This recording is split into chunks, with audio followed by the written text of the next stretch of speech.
You plan to live in Thailand or even visit, you might be interested in dating. That's understandable. Thai women are very kind and beautiful, and the dating culture can contrast sharply with the dating culture in Western countries. The topic of passport bros has become pretty mainstream in Western countries. These are men who are disinterested or disillusioned with dating in Western countries and prefer to find a partner in a more traditional non-Western country like Thailand. But you need to avoid making one key mistake: chatting for too long before meeting, especially from your home country. Don't get me wrong, long-distance dating is possible, but it's difficult. If you started talking to somebody online, there's a good chance they're talking to many other people. You're probably somewhere in a list of hellos and good morning. This is what can happen in the online dating world, and you need to meet to see if you actually have a connection. So you can see how this can be particularly challenging if you're texting from your home country. You can't actually meet. People develop online personalities which can be very different from their real-world personality. This is even more true when you have language and cultural barriers. Communicating online using Google Translate can be very different than sitting down and having a real conversation.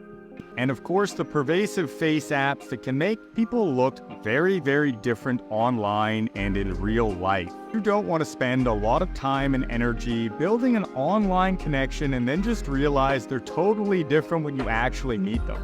And this is true for everybody, man or woman, foreigner or Thai person. I've actually met people here who had long-distance relationships for several years and never met. They went through multiple breakups and never actually did meet. The goal of online dating should be to meet up relatively quickly and see if you have a real-life, real-world connection. But there are also risks for talking too long online.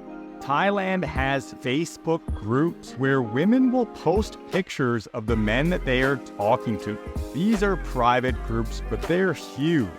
I'm talking hundreds of thousands of people. And if you're chatting for a long time with somebody from a dating app while you're in your home country, there's a good chance that you'll get posted in that group.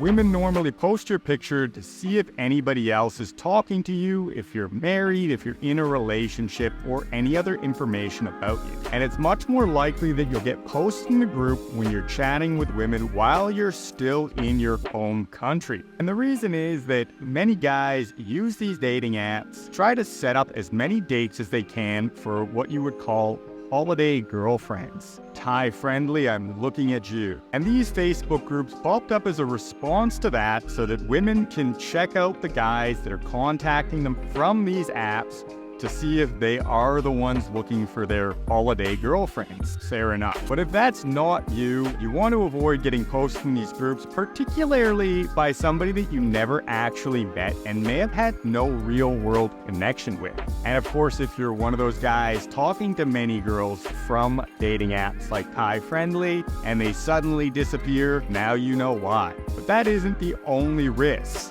Online dating also has a lot more hustles and scams, especially if you're chatting from your home country. This isn't unique to Thailand. Scammers and hustlers love the online dating world. It's relatively anonymous and it's easy to contact hundreds or even thousands of potential victims. A single hustler or scammer can message thousands of people a day. So when you're chatting online, the statistical odds of encountering a hustle or scam are much, much higher. This is true for every country, but it's even more true for Thailand, which is one of the most visited tourist countries in the world and somewhat famous among the passport pro types. This means that you're very likely to encounter a lot of hustles in the online dating world here. And a lot of the time, the scams aren't even actually based in Thailand. They're just using Thailand to lure in victims. You might slowly be drawn into an OnlyFans online sales funnel, and in that case, you're probably just talking to a dude in a call center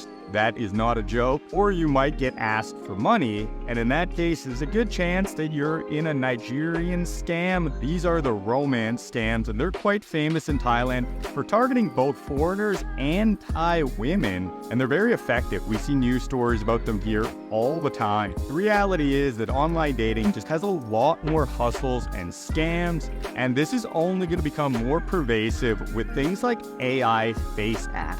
Now, to avoid these outright scams, you can arrange a FaceTime call, but it's definitely much better to arrange an actual meetup, as it gives both people a chance to decide if they want to continue talking. So what kind of meetup should you arrange? I'd recommend that you arrange a very low commitment quick meetup in a public space, such as a mall. Often you'll notice, and both people will notice, if you have a connection within the first couple of minutes, and you can decide if you want to continue the date. If you notice that you have no connection within a minute or two, you don't want to be stuck for hours in a painfully awkward date. Nobody really wants that, except perhaps the semi-professional daters that you'll also encounter. And these are people that go on dates because they want to check out the latest expensive restaurant or sky bar for free, or on your dime. And of course, this is not unique to Thailand. This is simply a reality of online dating here and everywhere. So my recommendation is to pick the location, make it a low commitment, inexpensive place, and simply meet and see if there is an actual connection. This way, you'll avoid the long, awkward, painful, drawn-out date, and you'll quickly get rid of any of the semi-professional daters that are just looking for a free meal at a sky bar. And that one actually happened to a friend of mine recently. He arranged a date. He didn't choose the location, and she picked to go to the W bar.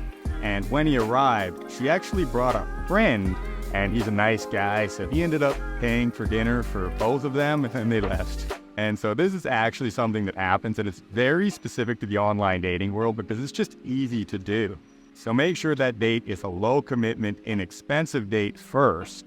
And if you actually feel a connection, you feel that the person is genuine, you can then plan a nice date for the second date.